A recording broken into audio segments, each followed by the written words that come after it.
Welcome to Thisdaylive, the Sunday talk show where we discuss all things political, bringing you the top stories locally, nationally, and from around the world. I'm Ruben Abati, and Thisdaylive begins now.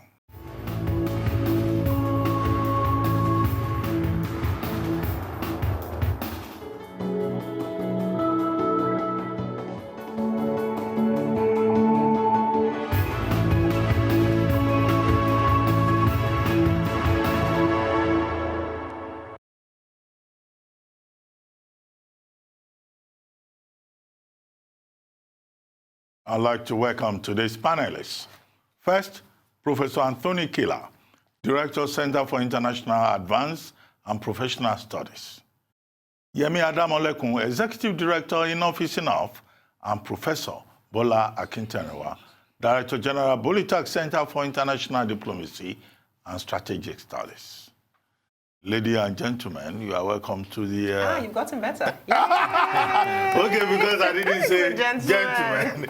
The other time I said that, you said, no, I'm not a journalist. Don't call me gentleman. Exactly, and it worked, see? The power of protest. But it's okay, we're all gentle, either male or female. Fair enough. But let's start in Nigeria. We begin in Nigeria, where the presidency confirmed that President Muhammadu Buhari has laid off some aides of Vice President Yemi Osinbajo as part of an ongoing overhaul of the nation's seat of government. The President of Media and Publicity, Garuba Shehu, he confirmed that the exercise is to streamline decision-making, cut down multiple authorities, and reduce the cost of administration.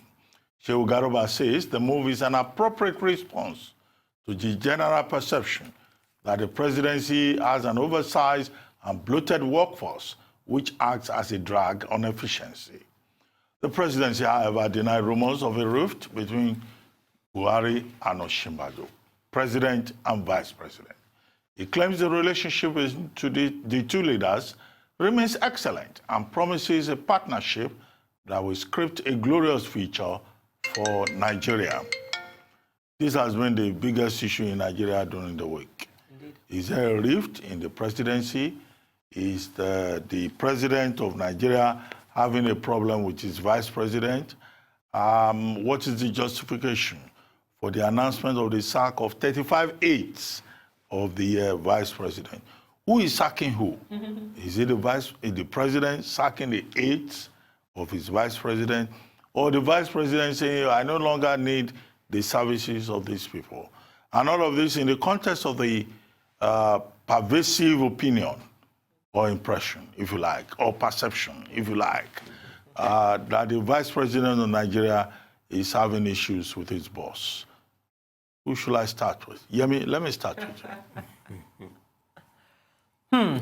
A lot there. But I think for me, a number of key issues.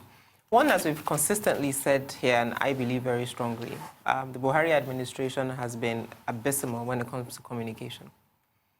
So the fact that the rumors had started filtering out, the Vice President's essay on media denied that the list was valid, and it's the same list that you now agree, that we agreed because of cost of governance. So we want to cut down the cost of governance. We're starting with the VP's office in this context. So even if, for the sake of argument, it was already planned, for an administration that understands optics, and understands perception or opinion or just sort of public sentiments around this issue, what would be commonsensical, in my opinion, would be to pause on it and sort of maybe let things die down, maybe then do it in January. The difference between salaries in November and salaries in January are not going to solve Nigeria's major fiscal issues. So even if it's to pay that price for 2 more months, keep them, then yeah.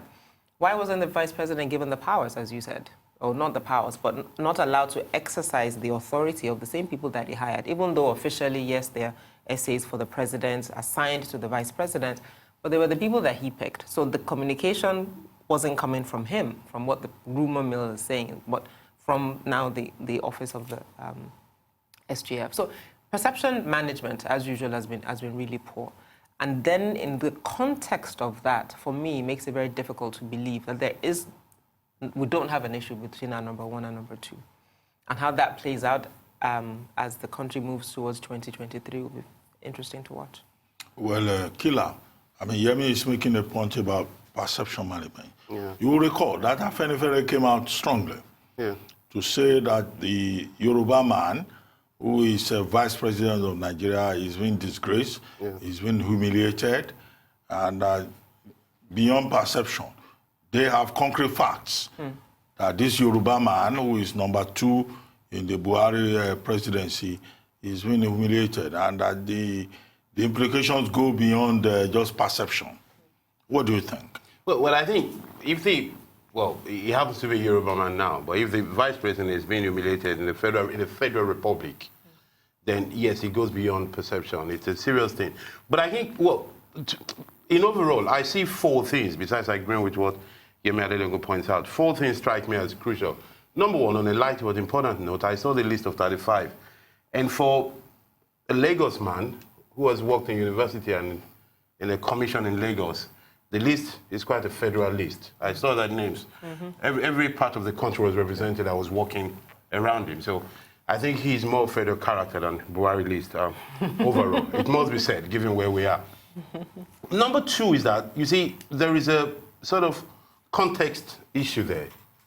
And this idea, which parties communication, but parties, the fact that we don't trust the presidency, we don't, the country is not in a place to take for face value what the statement says. Because if the media person says we're reducing staff because they're too much, under normal circumstances, you should just believe the office and move on. That is number 2. But number 3, there's another thing, though, which seeks to the capacity to govern, besides ability to communicate, the governance issue. You can't be in power 6 years later and discover there are too many people. When you're governing in one office, a complex situation like Nigeria, you must have, before you got into power, have an idea of how many people you're going to need. It doesn't take a lot to study it. People just assume that it's very difficult. If you have, a bit of capacity or right advisors, you have an idea. You don't bring people in and then reduce them. It's a very pedestrian way of dealing with a complex issue like the Federal Republic of Nigeria. That is not done. You're doing as if it's a family issue. Now, those are the contexts. There's a more systemic problem, which we have. The relationship between heads and deputy in Nigeria. The vice president of the Federal Republic is not an assistant. He's not a son. He's not a junior brother. They should be equal partners who were voted together on a joint ticket. The Constitution does not make them equal partners. No, I'll finish. I see what you mean. The Constitution does not make them equal partners. They're first amongst equals. But let me tell you something. No, in the presidential system, the president is the number 1. Yes. He's head of state, he's head of government. He's head of government. But I tell you what, amongst everybody... What Professor Killer is trying to say is not necessarily negating the point you are making, but he's still right. Absolutely. The issue is that there's a fundamental difference between an assistant and a deputy. And a deputy. If they use the word vice, internationally speaking, all right, it means connotes that, when the president is not there, this person has that is also constitutionally defined. But the Nigerian Constitution, as you have it, delegated by the president. The Nigerian Constitution, as you have it, does not meet ethnic and sectional expectations. No, we are right. Agree. No, he makes a good point. And that is why since we've been talking about the Federal Republic. No, it's tied to the extent that we have created a strange system in which the vice president is perceived by some as just an employee of the president. That, on paper, you go to the Constitution. But outside that, we have created a situation where we forget that the president and the president should be close teammates. We shouldn't be getting directives that the vice president is not fully aware of. In a system that works, the president and the vice president should be giving themselves high fives. They should be the closest two. You know why? Because in the whole of Asoro, only the 2 of them are elected. Only the 2 of them have a name on the paper which we voted. I do not know how it will play out because this goes beyond just the president and the vice president. It calls into question a lot of other people in the ruling party. Well, Professor Killer, I get your point. Yes. But is this conversation going this way because all 3 of you are from the same ethnic region as the vice president? Are you defending your kinsman's interest Because if we were to have the same conversation with a panel of 3 Yes. from either the South or the northern part of the country, the conversation will be different. Well, it depends on who you talk to. I'm going to say this. Let Professor Akinterewa help us to resolve this. Some of us are presidents. So let this not be our brother is being targeted and we are defending him. I noticed that let's deconstruct it. Yeah, but I'm just saying. I just wanted to note that in our speaking, neither one of us mentioned, not even mentioning by name. We're referring to the office, so it has nothing to do with him as a person. So his ethnicity is completely irrelevant as far as I'm concerned. Okay, Professor Akinterewa, but the people watching us, we say these are Yoruba people, defending their brother. Can we look at the basic constructs of the discourse? There are 2 issues, 2 questions in one that you have raised. Your first question was to find out, to investigate the extent to which, for instance, there has been a tainted relationship between number 1 and number 2 citizens. The second question is now the ethnic dimension, whether we are, as speakers, we are not trying to defend our kinsmen. No, far from that. We are discussing issues, not the people. Now, the first issue there is to note that political governance of Nigeria under President Muhammadu Buhari is necessarily and largely predicated on dishonesty of purpose. I've been talking about this regularly, and I coincidentally talked about that in my column today, dishonesty of purpose. Now, when we talk about dishonesty, it's not a question of you are from Borno State, you are from Ondo State, you are from Oyo State. No, far from that. The issue is this.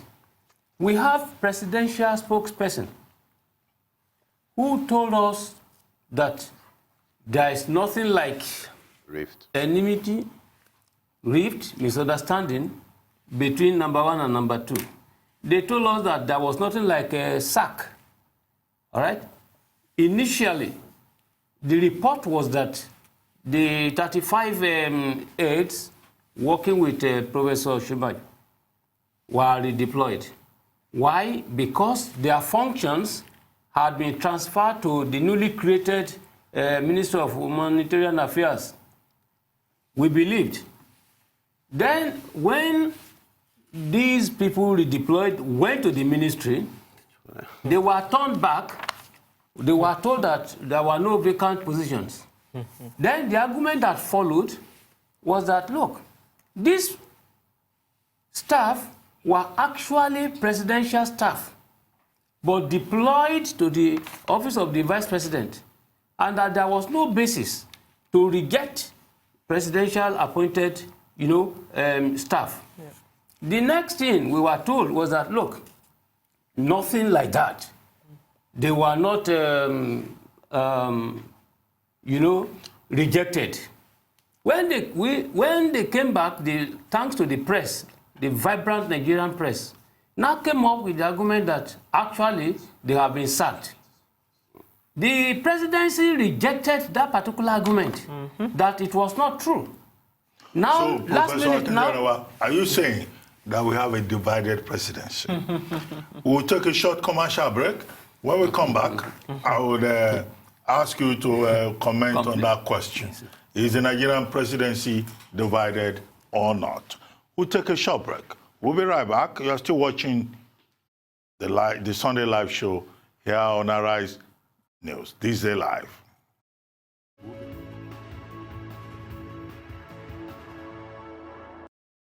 Welcome back to Thisdaylive, the Sunday talk show here on the Arise News channel. Still with me in the studio, I have Professor Anthony Kila, Director, Center for International Advanced and Professional Studies. Professor Bola Akinterewa, Director General, Bolitag Center for International Diplomacy and Strategic Studies. And of course, Yemi Adamolekun, Executive Director in Office Enough. Now, Professor Akinterewa, I'll come back to you. Before we move on to the next subject, I posed a question. I said, is the Nigerian presidency divided or not? On the basis of your earlier submissions. perfectly divided. Two reasons. Do you have evidence? Good. Deductive methodology enables me to make that assertion. Argument one, the people that had been sacked, the 35 of them, even though we don't know the criteria used, these were mostly the people appointed, recruited when President Muhammadu Buhari was away to London on medical vacation. All right? So these were people actually put in place as a result of the position of the Vice President. The second point is that we are told that all the staff put in the office of the Vice President, they are presidential staff. They are aides, special assistants, senior special assistants to Mr. President. They are only deployed to the office Of the Vice President. of the Vice President. Now, they talk about 80 of them. Now, 35 have now been laid off. How do we explain the dynamics of the choice?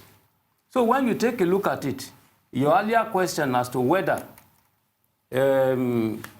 is a rift, Afenifere's argument that this is, a coup d'etat against the Yoruba people. There is also an element of truth in that, especially if you look at what is responsible for the action of Mr. President. People don't talk about that. People don't talk about, there is the controversy on Nogen. There is the issue of Lawan Daura.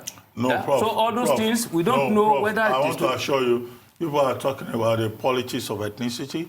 They are talking about the politics of religion with regard to That is what also goes a on factor. in the presidency. That is also a factor. Yeah, but what we know for sure is that there is only one presidency, and there's only one president. Yes. But many Nigerians do not realize this, and we're beginning to learn more lessons about the nature of the Nigerian presidency as defined in the Constitution and as defined in practice. Yes.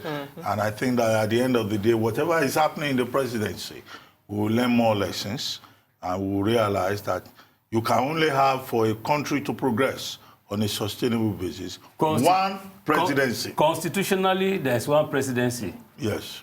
De jure, one presidency. And de facto- De facto, it's not just one. Okay, the argument It's is not out there, one, but yes. It's not for me to take you on that. But we need now, to still in understand- Nigeria, no, But Prof, sorry, you want we to need insist on this we need to understand presidential we're politics. pressing democracy or a Nigerian strange system. In a democratic system, the president or the head and the deputy are peers and as first among equals. They constitute two sides No, of the same coin. there's only one president. There's only one president. It is Within the primus view inter of Section pares, and I 3 don't Yes. know. But I wonder Of why the you're Constitution. insisting that this is about only one president. Is that in dispute? Okay, we know. As in- You guys are arguing. That's what. And our viewers so that we're may clear. interpret For the it audience, I differently. think none of us are arguing that there are two presidents, presidents. or There's one and a one. half, One or one and a president, one quarter. vice president. There's one president and there's one vice president. Yes. And the president has the prerogative to make the choices he wants to make. Okay, but when the I'll give president... the argument. Thank you. I'm a moderator here. I'm not a panelist. And so don't conclude if I was on a that. panelist, I would stretch the argument. But don't conclude on our behalf what we did not say. No, I'm not concluding on your behalf. One president, we're all clear about that. So that's how I won't stretch it. But still in Nigeria, a combined team of firefighters from Julius Berger, Lagos State, and federal firefighters battled to put out a massive fire that engulfed the twin building at the popular Balogun market in the central business district on Tuesday. Thick black smoke and flames shot from 5-story buildings surrounding the market as fire trucks attempted to get access to the fire. The cause of the fire and the extent of damage are yet to be ascertained. While visiting the site of the fire incident, Lagos State Governor Babajide Sanwo-Olu decried the clumsiness of the buildings in the area and the indiscriminate use of generating sets in and around the buildings. Fires and other disasters are frequent on Lagos Island, Nigeria, where the Balogun market is located. In March, at least 20 people, most of them school children, died with the collapse of a 3-story building housing a school, residential apartments, and shops. Now, this also happened, you know, this past week in Lagos State. And Nigerians are talking, you know, endlessly about the image of a certain gentleman who was carrying a bucket and was collecting water from what looked like a reservoir and trying to put out an inferno. And there have been complaints about, you know, disaster management in Lagos, about the structure of our buildings, about building code, and about the responsiveness of the state. I mean, the fire started around 9 a.m. It went on till 9 p.m. Nobody could help. Even the banks in the neighborhood, they came and provided their own firefighting equipment, but they too could not make a difference. I mean, that was a tragedy that could have been avoided. We saw pictures of persons throwing down cartons of goods. You know, at the end of the day, yes. No life was lost. No, life was lost. One security official died. And he was trying. He was even trying to save the situation. To save the situation and to push people back. Yes. You know, but Nigerians, you know, tragedy has become a form of entertainment for the average Nigerian. Killer, let me start with you. Well, so that you kill this subject. So I kill this subject. It's a tragedy. I mean, it's unfortunate. I read that the inferno started because of electric spark or something like that. That was what caused it. It's a tragedy of a state that is not working. The infrastructure is not there because the fire response was slow and inadequate. People are not trained to deal with this kind of thing. There's a big flaw in our education, and people might not know. People might think it's normal. But I can assure you that if you grew up in Nigeria of the 70s, you actually taught these things in the school. It's not in our curriculum anymore. Very few people have ever had a lesson of first aid in their life. Civic education. Very few classes has ever showed people who have grown up after that how to deal with this kind of situation. Obafemi Awolowo tried to do what he called an open society in which the school will be educating the whole society. That vision has not flied. It has been fractured. We need to go back to a lot of things. We need to go back to the school to train people how to avoid and how to deal with disaster. The states need to actually sit down and equip its firefighters and all ramifications of the disaster management look at that, for and put what is in place. Ability of the fire trucks to get through, just because, to your point, to be able to, for the visuals that you're watching now, access. Yes. So the way our roads are built, the way houses are built, access is also a problem.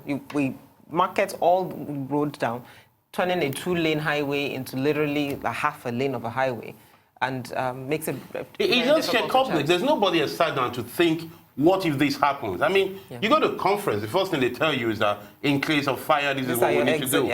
We don't think that way. You see, we're running a society that is not rational. A lot of things we're doing are at odds with civil living. The idea of civitas is not natural. You see, what we need to know is this. To live the urban life, to live among people with law, is not a natural phenomenon. It is something that needs to be acquired. Driving on the road, managing urban markets, dealing with disaster, is like using cutlery, fork and knife. Nobody was born with them. You have to learn it. And some group of people need to sit down and design and say, this is how our market, our state has to be run. These are the things that we need, and this is the way we need to cascade it down. Prof, you know, when we took this subject on the morning show, I had made a point that, look, given the seriousness of the situation, where was the Air Force? Yeah. Where were area helicopters? Yes. Now, someone later reminded me that area helicopters are used to fight fire if it's the case of wildfires. But if you look at this particular situation, maybe area helicopters will have helped. Indeed. The Nigerian Air Force could have been called in. Other agencies could have been called in. Absolutely. Because the fire was at the top. The people who were on the ground, they didn't have enough water. They didn't have enough facility to reach the top. Absolutely. Prof, what do you think is the problem here? We can't be just wasting property, wasting lives endlessly. What is the problem? It's a very big question. The major problem in Nigeria is that Nigerians do not know what their problem is all about. In this particular case of fire, this same building we are talking about, same building is on record. And the reports have told us that by 7:30, they knew quite well that there was a problem. It was only as from 9:30 a.m. when you can now see the smoke, the carbon dioxide coming out, that people are not talking about that. Now, when Yemi and Prof talked about access rules, it is important to talk about the people who occupied 1/4 on both sides, selling. All right. So that makes that very difficult. When you now talk about a helicopter now coming in, that is the ideal thing. Yeah. Whether it is wildfire or limited fire, domestic fire. The essential thing is to have it contained. So you need not, for instance, wait until you have a big fire. Well, look at the man. Let's make mockery of us as a people. This is a very sad thing. What is your point about education? So you can see, you are waiting for an helicopter to come, but the argument being given is that this is not a wildfire. What is this if it is not a wildfire? Is it the scope, territorial scope that you will need, like in the case of Amazon? No, please. You see, our main problem in Nigeria is that we are not used to containing problem until it has gotten to contractual level. Prof, on this point, we'll have to take another short break here on Thisdaylive, the Sunday talk show. We'll be right back. Stay tuned.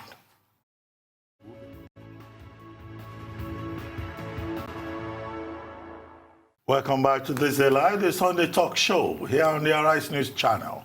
Still with me in the studio are Professor Anthony Killer, Director, Center for International Advanced and Professional Studies. Yemi Adamolekun, Director General of Enough is Enough. Have a new title. No, you don't want Director General. Executive Director. Okay, Executive Director of Enough is Enough. And Professor Bola Akintanewa, Director General, Bolitac Center for International Diplomacy and Strategic Studies.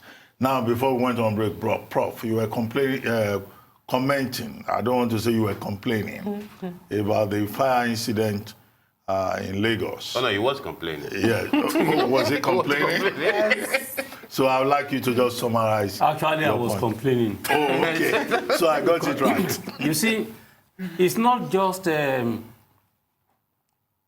Inferno at number 41 Martin Street. 41-43. Yes. It's a Shinshin factory. Factory, yeah, the Chinchin, yes. But there was also outbreak of fire in Dosumudia.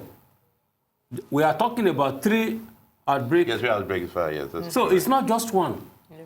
Emphasis is just laid on the major one. Why is it that we are having this type of problem and there is inability to contain them? Because we're not planning. Okay. Now, I think that in looking forward, a factory should be able to think of fireproof, doors, situations, walls, in such a way that if there is fire, there will not be room for extension. Yeah, but there's a building code. Yes. Oftentimes, Nigerians observe that building code in the breach. Yes. And that's part of the problem. So you have a point there. Yeah. But Yemi, you were going to say something. Just wanted to make the point about back to this whole conversation about our federal structure. What we have is a federal fire service, which makes absolutely no sense. Why does Abuja get a budget for 36 states and their capacity? Lagos realized, the dynamics of fighting a fire in Lagos is very different than the dynamics of fighting a fire in Ekiti or Ondo. So let everybody set their tone for what they need to fight it. Lagos helicopters, because we have high rises. Ekiti might not need it because I don't know how tall the tallest building in Ekiti State is. So why does that doesn't make any sense? And it's one thing that I hope the Nigerian Governors Forum begins to work on, so we can actually manage these things and resources are allocated. And there goes another case for special status for Lagos, which some of us have been asking for some years. But no, Professor Killer, I'm not too sure that special status for Lagos is part of this conversation. The issue is about man-made disaster. Yes. Exactly. This particular one is man-made disaster. Yeah. And how do we deal with man-made disaster. By planning. This one is not about climate change. No, it's by Not at all. planning. Not at all. It's by planning and having resources. And this having is the argument for the penalties, special and having penalties status. for bad behavior. You don't need special status for planning. You don't need special status to have a fire service that's aligned to your state. Yes. You don't need special status to punish people who break building codes. Simple. Well, correct. Let's take another subject. Still in Nigeria, Babatunde Fashola, the Minister of Works and Housing, was quoted to have said Nigerian roads are not as bad as they are portrayed to be. The reported comment has led to a serious backlash from the minister from different sections of the country on social media. Some critics also went as far as questioning the intelligence of the minister, while others have challenged the minister to take to the roads and prove his point. However, in the original video online, Fashola spoke with media personnel, explaining what he meant when he said the Nigerian road is not that bad. Let's take a look. We are. Problems is headline news for you, but I think the balance is also to show that not all of the road is bad.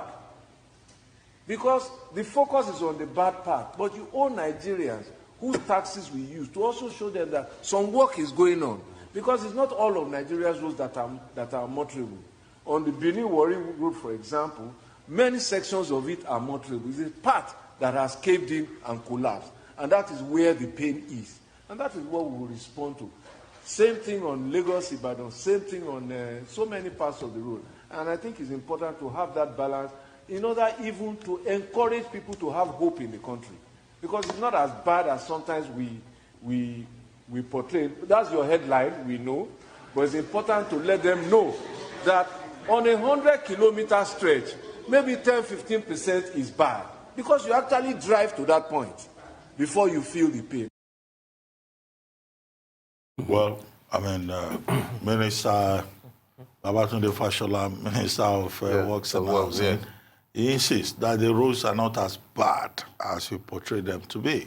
And he's one of President Buhari's star ministers, right? Previously, he had 3 portfolios. And they now he's promoted holding him to 2 portfolios. And we all know, having been governor, having been chief of staff, he has an understanding of how government works. So I don't know who travels on the roads here because you guys are members of the elite. So I don't know whether I can trust your judgment. But Yemi, when did you travel on Nigerian roads and what did you see? I'll say it's very interesting. I mean, the roads are awful, for example. I think, for example... You travel on those roads? I do Or travel. you use private jets? No, I don't. And helicopters? No. Because there's some places that don't even have airports, so you have to go by road. Interestingly, one of the major roads that's of concern to me, the Ekiti and Ondo state governments just said that they're gotten permission from the federal government to toll the road. So that'll be a very different conversation moving forward. But I think what's very interesting about Mr. Fashola's statements are 2 things. He was actually preempting the media. And if you listen to that clip, he said, you said that would be your headline. Yeah. But, however, I also disagree with him because in saying that it's only 15 kilometers of a 100-kilometer road would be bad because before you get there, you drove there. The fact that I drove there doesn't mean the road is not bad. So that presumption, for me, I think is quite ridiculous, and I'm surprised he would make that statement. So okay, if you just pause for a second, sure. Let's take some online reactions because this has been a major issue for Nigerians this week, and many of them have been reacting online. That's Femi Fanikaude there, Twitter handle at RealFFK. He says, I've always believed that Tunde is shallow, limited, No, I don't want to read the rest of it so that I don't get trapped in the defamatory thing. But that's Femi Fanikaude's position. And then you have this person who calls himself the Honorable Citizen. And it's there on the screen. We can all read it. He says, these guys here have more in common than the design of their caps. From the good roads all over Nigeria to the 30 naira plate of food in Kano to the one that just lost doing it. Have you prayed for Fashola, Sabo Nanono, and Lai Mohammed today? That's Sabo Nanono, the Minister of Agriculture, who says there's no hunger in Nigeria. And now this is May Samani. He says if Fashola declines the road tour as expected, Nigerians can alternatively take pictures of bad federal roads, location turned on and tag the minister. This will serve as a first-time report from road users to the minister too, if we are honest with it, okay? lots of reactions out there. And someone, sorry, go ahead. But Yemi, I come back to you. So, you know, actually, Nigerians don't seem to believe that the minister is right.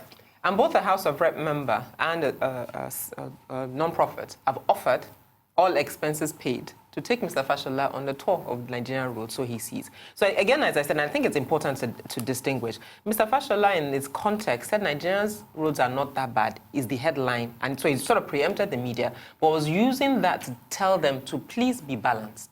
As much as you say the roads are bad, also acknowledge the work that is being done. So that was his spiel.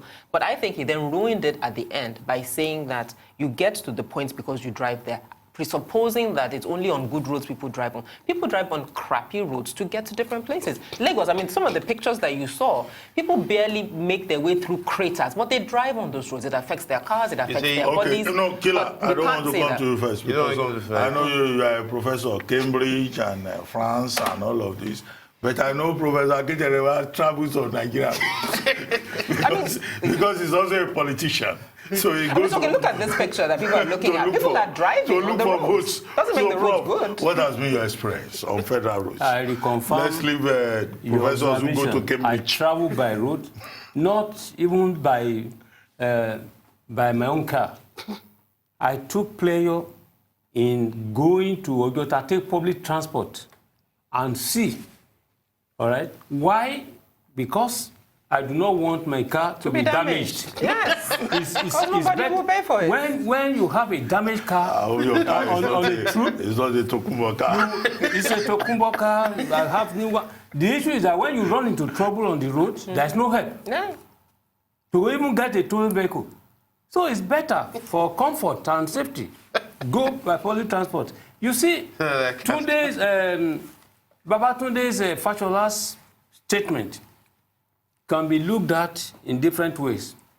It's a reflection of psychology of human perceptions. It is the way, he sees it. And you cannot blame him.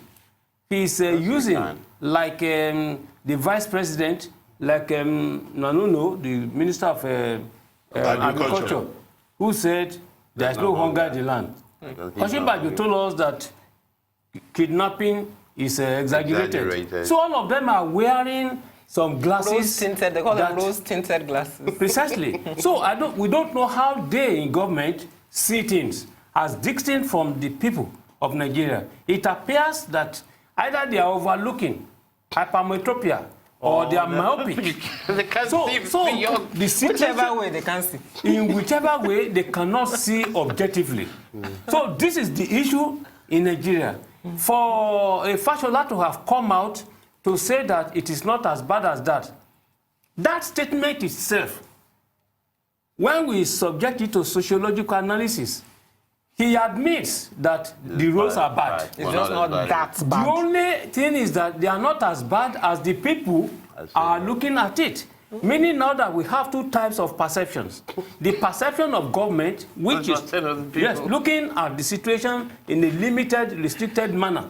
And then the people who are suffering, who cannot bear the brunt. Your shock absorbers are spoiled on the grounds. You will need, in fact, when there is rainfall, it is just like you have a mirage. Precisely. It's just like you have a mirage on the road. The water covers the deep holes, and then you run into it, then you are left there. They should ask Fashola to come. We'll take another short commercial break, and then when we return, I will let Professor Killer make a few comments on this subject. Maybe the comprador bourgeoisie perspective. No, we are talking about the truth. Let's talk about we'll take a short break. Don't go away. It's still Thisdaylive, the Sunday talk show here on Arise News.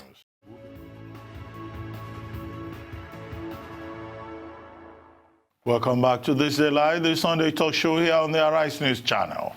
Still with me in the studio, I have Professor Anthony Killer, Director, Center for International Advanced and Professional Studies, Yemi Adamolekun, Executive Director in Office Enough, and Professor Bola Akinterenwa, Director General, Bolitak Center for International Diplomacy and Strategic Studies. Now, before we went on break, we took the discussion away from you, Professor Kila. You didn't want me to talk. And I know you wanted to say something. You were itching to say something.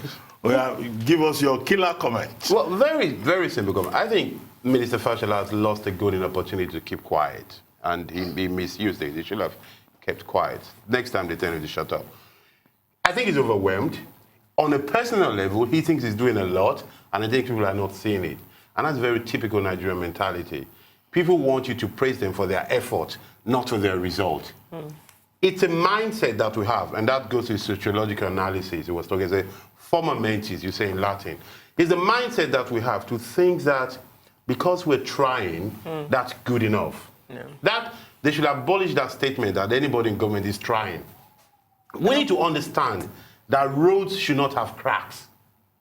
Roads are built to be smooth. It's like you wear a white dress, if you have a stain, you consider it dirty. We need to get to that level. And you know why we're not there? Why the minister can say the roads are not bad enough? Because Nigerians have not sued the government before for having a broken car. Until Nigerians get together to sue, either individually or as a class action, to sue the government because you have not done your job. Your job is to maintain the road. You have not done it. I have bought my car. I've paid the road tax. You sue government for driving a used car from Europe. Whatever you like. What is the condition of your car? You are happy when your all brothers... these people driving useless cars will start driving. Europe were used on proper roads with and they were proper not maintenance. damaged. It doesn't matter. So that has no bearing on the matter. You know what, Ruben, let us test Do you it, manufacture as you cars say. that I can afford here? Okay, don't worry. Okay, I'm not trying to Ruben, put down. can you permit just No, I'm not, this observation? I want to yes. give you this experience. But just know I'm not putting down people who use used cars. Good, retract your statement. So because I see they have members here, Yes, and they are we do defending here. their interests. I worked as a concierge in Paris, New Sen. Yeah. So one day, I discovered that these road maintenance officials came, and they were removing very good, plastered road. Yes. I asked them, but what's The road wrong? is good. What's your problem? Yeah. He explained to me that after 50 years, they must replace. I said, but there's nothing wrong with it. He said, yes, but that's the regulation that after 50 On that years, note, that is maintenance. let's take the next story. The Not one as a whole. Let's take another story. The Department of State Security, DSS, on Saturday shunned lawyers, associates, and friends of the detained activist Omoyele Sowore, who had gathered at the agency's national headquarters in Abuja to fetch him home. The DSS had said late on Friday that the only reason Sowore had not been left off the hook was that no one had come to take him home after the court had ordered his release. Public Relations Officer of the service, Peter Afunanya, said the clarification was necessary for reasons of accountability. According to him, the court has been properly briefed on the development and steps are being taken to ensure compliance with the order. Meanwhile, lawyers, supporters, and family members of the activists who visited the Department of State Security Services headquarters and were denied access to Omoyele Sowore staged a protest outside the headquarters of the secret police. The protesters say they will continue occupying the DSS headquarters until Sowore is released. Yemi, Right. what's the situation? Enough is not enough this time. I was in court on Wednesday when the trial started and then was later adjourned. The judge signed his bail papers that Wednesday. So on Thursday, it was taken to the DSS, and they told them to come back the next day. And so I don't know. And then the DSS is now saying that they don't have. Give him to. There was nobody to give him to, which is not true. I mean, Mr. Falana issued a statement that my lawyers were there. So now let's not forget that this is the second time Sowore has been given bail that the DSS has failed to obey. Justice Taiwo gave him bail. The DSS failed to honor that. And then Justice Ifeoma Njoko. Then Justice Ifeoma Njoko gave him yet another bail, which is technically legal because nobody had obtained Justice Taiwo's bail. Well, that's a separate matter. But anyway, the papers are there, the documents are there. The DSS has managed to keep him in jail over a long weekend. So Saturday, Sunday, tomorrow is a public holiday. Now, it then gets the question, what exactly is this about? You've charged him with 3 things: treasonable felony, insulting the president, fine. The date has been set for trial. he's been given their court orders for him to be released on bail that this government, again, is choosing to ignore. This is a democracy. We go back to what kind of government, in terms of government, are we running? If this is a democracy, you obey court orders. Against the backdrop of a president who says is a reformed Democrat, who says rule of law is key, who says we're fighting corruption, but the officials of said government continue to disobey court orders. So it is quite concerning. And as someone said on Twitter, and I think this for me was the best sort of caption of where we are. The person said, if Yele, who is represented by Femi Falana, a foremost human rights activist, is still being treated in this manner, what hope do I have? Yeah. Professor Killer, briefly, what's your take? Well, I think accountability. I think at this point, let us just know that the situation is not good. And we need to push everybody to sort of, as you do in a band, everybody has to play their notes. Everybody has to play their notes, starting from the judges. I think that is one thing we're not talking about. The bench needs to speak up. There needs to be, we need to knock on the door of the bench to say, hey. No, but the bench cannot descend into the arena. No, they don't. The judex must be impartial unto death. Yes. What is partiality when your orders, what is this an issue of partiality? When the bench offers a ruling, you do not expect the bench to continue to push his own case in the public arena. But I see your point. That's the principle. The principle. Okay. I'll tell you what. Public arena, but which arena? So the bench just... The public arena. The arena I understand what you mean. So I'm saying, I'm saying I hear you. So the judge shouldn't descend into the arena with the rest of us plebeians. But what role... It is my... No, but it's not for the bench to take on the garment and descend into the arena. We can put the argument of Professor Killer forward. In a situation whereby the rule of law is no longer complied with, and which is one of the major thrusts of the government. We talk about democracy, but which type of democracy? It's a dictatorial democracy.